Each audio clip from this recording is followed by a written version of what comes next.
What is Strike Force? So Strike Force levels, this is the introduction of non-linearity to the campaign. You're going to get these strike options for these Strike Force levels when you're taking on your campaign. You'll have a choice of these levels. These are the proxy wars that are occurring in the year 2025. You and your Black Ops team, you'll have a choice of which one of these levels you want to go on. In this case, we've chosen Singapore. We're going into Singapore with this Black Ops level. Now, the thing about Strike Force levels is they are entirely new game design. Right now, what you've seen him just do, the player just do here, is he's gone into Overwatch mode. He's looking at it from a strategic vantage point, and he's setting up his markers here. He wants his squad to go here. He can see in red there, you can see the enemy, and you can see what's going on. He needs to secure these three positions. So he's getting the lay of the land. He's going to set it up, and then at will, he can move into and play any one of these. Choice, right? So it's like how you can play this level the way you want to play. It's a sandbox level. You can take over the objectives in whatever way you want, in any order that you want. And you can play, you can lose. And you can level, lose. Right? And you can lose. So so obviously in a Call of Duty game, you need to win, right? Not anymore. In this case with Strike Force levels, if you lose, we'll take account of that in the story, and the story will progress. Now, of course, if you want to go back and play, which I know you're a completionist and you'll probably want to go and do that, all of course. achievements. But the story will progress forward, and it'll take note of how you performed in these levels, and the story will progress. So one of the things about these levels is you can play any one of the people on your Black Ops squad, and you can take over any of the machinery and the equipment on the battlefield that you go in with. So in this case, what will happen is you'll start to bring in reinforcements. He's obviously trying to take this position here, and his team is battling. He's going into Overwatch mode here. He's about to get some new units that are dropped in that he can take over and play with. Wow.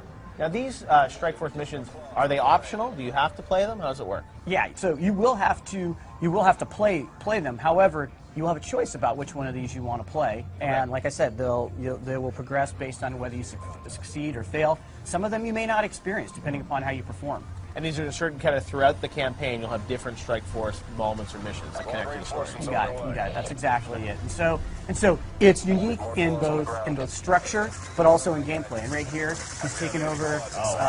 He's taken over one of the drones here, and he can either fire the rockets or he can fire his other heavy caliber weapons. He's rolling right now. This is a very powerful weapon. Clearly, he's driving, right? It's a different game mechanic altogether, so you're both driving and you're fighting here. Right. The other side has some of their own drones as well. That's cognitive land assault weapon. That's a very heavy piece of machinery. You have access to that on your side as well in this particular level.